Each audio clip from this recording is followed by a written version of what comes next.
ഇവിടെ അവർക്ക് പ്രധാന വാതിലുണ്ട് എന്ന് കരുതുക. ദിക്ക് വെച്ച് നോക്കുമ്പോഴത്തേക്ക് വടക്ക് പടിഞ്ഞാറിലാണ് മെയിൻ ഡോർ വന്നിരിക്കുന്നത്. വാസ്തുപ്രകാരം അത് ഉച്ചത്തിലാണ്.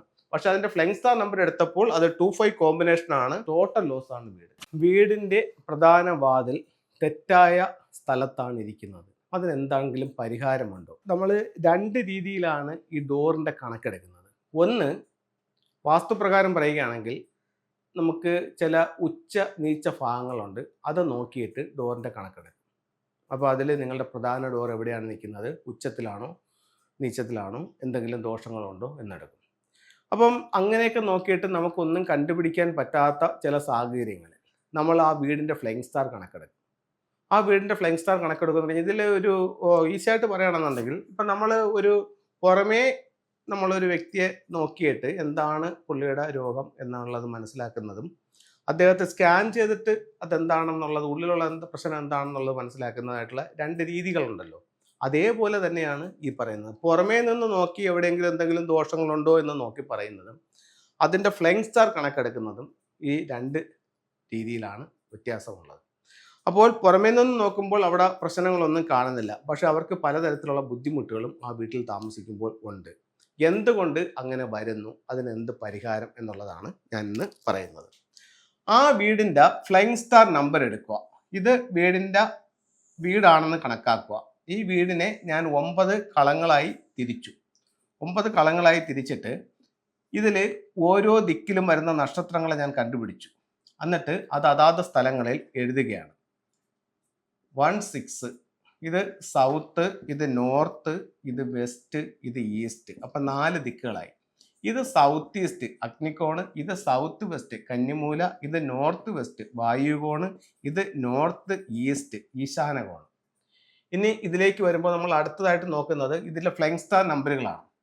ഫ്ലൈങ് സ്റ്റാർ നമ്പർ വരുമ്പോഴത്തേക്ക് സൗത്ത് വെസ്റ്റിൽ 79, വെസ്റ്റിൽ 34, നോർത്ത് വെസ്റ്റിൽ 25, നോർത്തിൽ 61, നോർത്ത് ഈസ്റ്റിൽ 43, ഈസ്റ്റിൽ 88, സൗത്ത് ഈസ്റ്റിൽ 97, സൗത്തിൽ 52.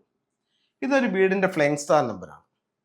അപ്പോൾ നമ്മളൊരു വീട് കൺസൾട്ട് ചെയ്തപ്പോഴത്തേക്ക് പുറമേ പ്രശ്നങ്ങളൊന്നും കാണുന്നില്ല, പലതരത്തിലുള്ള ബുദ്ധിമുട്ടുകൾ അവർ അനുഭവിച്ചുകൊണ്ടിരിക്കുകയാണ്. അപ്പോൾ എന്താണ് അതിൻ്റെ ഉള്ളിലുള്ള പ്രശ്നം എന്നറിയാൻ നമ്മൾ സ്കാൻ ചെയ്യുന്നത് പോലെ വീടിൻ്റെ ഫ്ലൈങ് സ്റ്റാർ എടുത്തു. ആ വീട്ടിൽ നിന്ന് തന്നെയാണ് അതിന് വേണ്ടതായിട്ടുള്ള എല്ലാ കാര്യങ്ങളും കിട്ടുന്നത്. അവിടുത്തെ ഡിഗ്രി, അത് പണി കഴിപ്പിച്ച കാലഘട്ടം, അങ്ങനെയുള്ള കാര്യങ്ങളെല്ലാം എടുത്ത് അവിടെ ഇരുന്ന് തന്നെ അതിൻ്റെ ഫ്ലൈങ് സ്റ്റാർ കണക്കെടുത്തു. ഫ്ലൈങ് സ്റ്റാർ കണക്കെടുത്തിട്ട് നമ്മൾ പരിശോധിക്കുകയാണ്. അപ്പോൾ ഇതിൽ ഞാൻ പറയാം, ഇവിടെ ഈ വീടിനെ സംബന്ധിച്ചിടത്തോളം ഇവിടെ അവർക്ക് പ്രധാന വാതിലുണ്ട് എന്ന് കരുതുക. അങ്ങനെയാണെങ്കിൽ ഈ വീട് ടോട്ടൽ ലോസ് ആണ്. ഈ വീട് താമസമാക്കിയ അന്ന് തൊട്ട് എന്ന് വരെ ഉണ്ടോ ഇത് ടോട്ടൽ ലോസ് ആണ്. എന്താണ് കാരണമെന്ന് വെച്ച് കഴിഞ്ഞാൽ ഇവിടുത്തെ ഈ ഫ്ലൈങ് സ്റ്റാർ നമ്പറാണ് ഇതിന് കാരണം. ദിക്ക് വെച്ച് നോക്കുമ്പോഴത്തേക്ക് വടക്ക് പടിഞ്ഞാറിലാണ് മെയിൻ ഡോർ വന്നിരിക്കുന്നത്. വാസ്തുപ്രകാരം അത് ഉച്ചത്തിലാണ്. പക്ഷെ അതിന്റെ ഫ്ലൈങ് സ്റ്റാർ നമ്പർ എടുത്തപ്പോൾ അത് 25 കോമ്പിനേഷൻ ആണ്. ടോട്ടൽ ലോസ് ആണ് വീട്. അപ്പോൾ നമ്മൾ വീട്ടുകാരടുത്ത് ചോദിച്ചു, നിങ്ങൾ വീട് വെച്ച് അന്ന് തൊട്ട് തന്നെ ഇവിടെ നഷ്ടമാണ്, അന്ന് തൊട്ട് തുടങ്ങിയ പ്രശ്നമാണ് സാറേ, ഇതുവരെ മാറിയിട്ടില്ല, നഷ്ടം എന്ന് അവർ ഇങ്ങനെ പറഞ്ഞുകൊണ്ടേയിരിക്കും. അപ്പോൾ ഇത്തരത്തിലുള്ള ഒരു സ്റ്റാറാണ് അവരെ ബാധിച്ചത്. ഇതിനെന്താ പരിഹാരം? ഇതിന്റെ പരിഹാരം എന്ന് പറയുന്നത് 5 എലമെന്റ് പഗോഡയാണ്. അല്ലെങ്കിൽ ഈ ഡോറിന് ഇവിടെ നിന്ന് മാറ്റുക. സാധാരണ ഒരു വീടുകളിൽ ചെന്നിട്ട് ഫുങ്ഷയിൽ പൊളിക്കാൻ അഥവാ പറയുന്നുണ്ടെങ്കിൽ ഈ ഒരു കോമ്പിനേഷൻ വരുന്ന ഡോർ സ്ഥലങ്ങളാണ് പൊളിച്ച് ഡോർ മാറ്റി വയ്ക്കാൻ പറയുന്നത്. ഇനി മറ്റൊരു സ്ഥലത്തേക്ക് നമുക്ക് പോവാം. ഇത് സ്റ്റാറിനെയാണ് പറയുന്നത്, ദിക്കുകളെയല്ല പറയുന്നത്. ഇവിടെ വരുന്നത്, ഈ ഭാഗത്ത് വരുന്നത് ഒരു 9-7 കോമ്പിനേഷനാണ്. അപ്പോൾ ഈ വീട്ടിൽ ഇവിടെയാണ് ഇവരുടെ പ്രധാന ഡോർ വന്നിരിക്കുന്നത് എന്ന് കരുതുക. ഈ ഭാഗത്താണ് പ്രധാന ഡോർ വന്നിരിക്കുന്നത്. അങ്ങനെയാണെങ്കിൽ ഇവരിവിടെ പറയുന്ന പ്രധാന ഒരു വിഷയം എന്ന് പറഞ്ഞാൽ, സാറേ നമ്മളൊരു പാർട്ടിക്ക് ഇത്ര രൂപ കൊടുത്തു, ഇപ്പം തരാമെന്നും പറഞ്ഞ് വാങ്ങിച്ചുകൊണ്ട് പോയതാണ്, ഇതുവരെ കിട്ടിയിട്ടില്ല, വർഷം 5ആയി. കാരണം ഇവരെ മറ്റുള്ളവർ എപ്പോഴും പറ്റിച്ചുകൊണ്ടേയിരിക്കും. ഇത് ഒരു സംഭവമല്ല സാറേ, നമ്മളെന്ന് ആര് വാങ്ങിച്ചാലും തിരിച്ചു തരത്തില്ല എന്നുള്ളതാണ് ഈ വീട്ടുകാരുടെ പ്രശ്നം. എന്താ അവരെ ബാധിച്ചത്? ഈ ഫ്ലൈങ് സ്റ്റാർ നമ്പറാണ് അവരെ ബാധിച്ചത്. ഇതിനെന്താണ് റെമഡി? ഇതിന് ഇവിടെ ഒരു ബ്ലൂ മാറ്റ് ഇടുക. എവിടെയാണ്? എൻട്രൻസിൽ. എന്നിട്ട് ബ്ലൂ റൈനോ എലിഫന്റ് എന്ന് പറഞ്ഞിട്ടൊരു സ്റ്റാച്ചു ഈ ഭാഗത്ത് വെക്കുക, പുറത്തോട്ട് നോക്കി വെക്കുക. ഒരു ദിക്കും അതിൽ ദിക്കിൽ ഉണ്ടാകാവുന്ന വിഷയങ്ങളും അതിൻ്റെ പരിഹാരങ്ങളുമാണ് നിങ്ങളുമായിട്ട് ഷെയർ ചെയ്തുകൊണ്ടിരിക്കുന്നത്. ഇത് ഒരു വീടിൻ്റെ കാര്യമല്ല, ലോകത്ത് എവിടെ വീട് വെച്ചാലും അന്ന് മുതൽ വീടിൻ്റെ ഓരോ ദിക്കിലും 2 നമ്പറുകളുടെ ഒരു കോമ്പിനേഷൻ വരുന്നുണ്ട്. ആ നമ്പറുകൾ ഇപ്രകാരമാണ്. അപ്പോൾ ഇതാണ് നമ്മളെ ബാധിക്കുന്നത്. ക്ലിയർ ആയല്ലോ? ഇനി ഒരു സ്ഥലം കൂടെ പറയാം. ഈ വീടിൻ്റെ സംബന്ധിച്ചിടത്തോളം ഇതിൻ്റെ തെക്ക് വശത്ത് ഇവിടെയാണ് മെയിൻ ഡോർ. അപ്പോൾ നമ്മൾ നോക്കുമ്പോൾ പുറമേ നിന്ന് നോക്കി കാണുകയാണ് ഈ വീട്. ഇത് എവിടെ ഡോർ വന്നിരിക്കുന്നത്? അത് തെക്കിലാണ്. തെക്ക് ഉച്ചത്തിലാണോ നീച്ചത്തിലാണോ? തെക്ക് ഉച്ചത്തിലാണ് വന്നിരിക്കുന്നത്. പക്ഷേ ഡോറ് വാസ്തുപ്രകാരം ഉച്ചത്തിലാണ് നിൽക്കുന്നത്. പക്ഷെ ഈ വീട്ടുകാരുടെ പ്രശ്നം എന്ന് പറഞ്ഞു കഴിഞ്ഞാൽ അത് അവർ പറയണ്ട. ഇവരിവിടെ വീട് വെച്ച് കയറി അന്ന് മുതൽ അസുഖം ആണെന്ന് ചോദിച്ചാൽ അവർ ആണെന്ന് പറയും. കാരണം ഫെങ്ഷുയുടെ ആ ഫ്ലൈങ് സ്റ്റാർ ആണ് അവിടെ വർക്കാവുന്നത്. ആ ഫ്ലൈങ് സ്റ്റാർ നമ്പർ വെച്ചിട്ടാണ് അവിടെ പ്രശ്നം നമ്മൾ പറയുകയും ചെയ്തത്. അപ്പം ഈ ഒരു കോമ്പിനേഷൻ അവരെ അസുഖത്തിലേക്ക് കൊണ്ടുപോകും. എല്ലാവരുടെയും അസുഖത്തിന് കാരണം ഇതാണെന്നല്ല പറയുന്നത്. ഫെങ്ഷു പ്രകാരം അല്ലെങ്കിൽ വാസ്തുപ്രകാരം വരാവുന്ന ചില ആരോഗ്യ പ്രശ്നങ്ങൾ ഇതുമൂലവും ആകാം എന്ന് പറയുന്നതാണ്. അല്ലാതെ എല്ലാ പ്രശ്നവും ആരോഗ്യ പ്രശ്നവും ഇതുകൊണ്ട് വരും എന്നല്ല ഞാൻ പറയുന്നത്.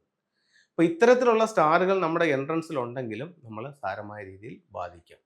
ഇതിന് എന്താണ് റെമഡി എന്ന് ചോദിച്ചു കഴിഞ്ഞാൽ, ഇതിന് നാച്ചുറൽ ആയിട്ടുള്ള ഉലു, അത് കഴിഞ്ഞിട്ട് 6 മെറ്റൽ കോയിൻസ്, ഇതൊക്കെ ഇതിൻ്റെ റെമഡിയാണ്. അതേപോലെ തന്നെ ഇവരുടെ വീടിൻ്റെ ഇവിടെ ഒരു റെഡ് മാറ്റ് അവർ ഇട്ടിട്ടുണ്ടെങ്കിൽ ഈ പ്രശ്നം പരമാവധി രൂക്ഷമാവും. കാര്യം എന്താണ്? അവിടെ വന്നിരിക്കുന്ന സ്റ്റാർ എർത്ത് എനർജിയാണ്.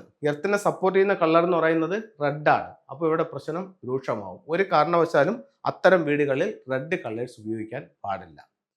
ഇപ്പോൾ എന്താണ് പ്രശ്നമെന്നുള്ളതും അതെങ്ങനെ കണ്ടുപിടിക്കാന്നുള്ളതും അതിൻ്റെ പരിഹാരങ്ങളും നിങ്ങൾക്ക് മനസ്സിലായി കാണുമെന്ന് ഞാൻ കരുതുന്നു. ഇനി നമുക്ക് ഫെങ്ഷുയുടെ ചില ടൂളുകളിലേക്ക് പോകാം. 5 എലമെന്റ് പഗോഡ എന്ന് പറഞ്ഞ ടൂളിനെ പറ്റി നമ്മൾ സംസാരിച്ചു. ഇതാണ് 5 എലമെന്റ് പഗോഡ. ഇതിൻ്റെ മുകൾ ഇതുപോലെ നമുക്ക് ഇങ്ങനെ ഇളക്കി തുറന്നെടുക്കാനായിട്ട് സാധിക്കും. എന്നിട്ട് എവിടെയാണോ ഈ 5 എന്ന് പറയുന്ന സ്റ്റാർ നിൽക്കുന്നത് ആ ഭാഗത്ത് നിന്ന് കുറച്ച് മണ്ണെടുത്ത് ഇതിനകത്ത് ഇടുക. എന്നിട്ട് ഇത് വെച്ച് ക്ലോസ് ചെയ്യുക. എന്നിട്ട് ഈ 5 നിൽക്കുന്ന സ്ഥലത്ത് ഇതിൻ്റെ ദോഷം മാറാൻ വേണ്ടിയിട്ട് ഈ 5 എലമെന്റ് പഗോഡ എന്ന് പറയുന്ന ടൂള് അവിടെ കൊണ്ടുപോയി പ്ലേസ് ചെയ്യാം.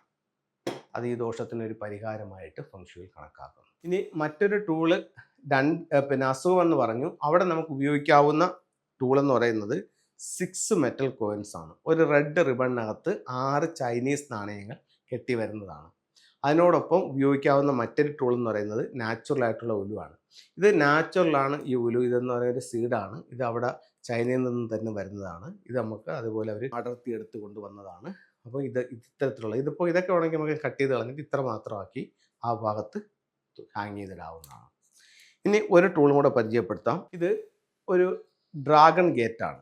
കുട്ടികളുടെ വിദ്യാഭ്യാസവും കലയുമായിട്ടൊക്കെ ബന്ധപ്പെട്ട് കൂടുതൽ വിജയത്തിലേക്ക് വരാൻ വേണ്ടിയിട്ട് അവർ കിടക്കുന്ന ബെഡ്റൂമിൻ്റെ വെളിയിൽ ഡോറിൻ്റെ മുകളിലായിട്ട് ഇത്തരത്തിലുള്ള ഒരു ടൂള് വയ്ക്കാം. ഓരോ തവണ കുട്ടികൾ കയറുമ്പോഴും ഇറങ്ങുമ്പോഴും കൂടുതൽ വിജയങ്ങൾ ഉണ്ടാവാനായിട്ട് ഈ ഒരു ടൂള് നമ്മളെ സഹായിക്കുന്നതാണ്. അപ്പോൾ എല്ലാവർക്കും എല്ലാ ഐശ്വര്യങ്ങളും ഉണ്ടാവട്ടെ എന്ന് പ്രാർത്ഥിച്ചുകൊണ്ട് നിർത്തുന്നു. നന്ദി, നമസ്തേ. ഫെങ്ഷു പ്രകാരം വീടിൻ്റെ ഓരോ ദിക്കുകളും അല്ലെങ്കിൽ 8 ദിക്കും ബ്രഹ്മസ്ഥാനത്തും 5 എലമെന്റുകൾ ഉണ്ടെന്നുള്ളതാണ് ഫെങ്ഷുയുടെ തിയറി. അത് അതാത് സ്ഥലങ്ങളിൽ ആ എലമെന്റുകളോ അല്ലെങ്കിൽ ആ എലമെന്റിനെ സപ്പോർട്ട് ചെയ്യുന്ന എലമെന്റോ വന്നു കഴിഞ്ഞാൽ കൂടുതൽ ഗുണകരമായിട്ടുള്ള അവസ്ഥകളും സൗഭാഗ്യങ്ങളും അവരുടെ ജീവിതത്തിലേക്ക് കൊണ്ടുവരാൻ ഇതുമൂലം സാധിക്കും. ഭൂമി, വായു, ആകാശം, അഗ്നി, ജലം, ഇതാണ് നമ്മുടെ പഞ്ചഭൂതങ്ങളായിട്ട് നമ്മൾ കണക്കാക്കുന്നത്. അതേസമയം ഫെങ്ഷുയിൽ വരുമ്പോൾ ഈ 2 എലമെന്റുകൾക്ക് വ്യത്യാസം സംഭവിക്കുന്നുണ്ട്.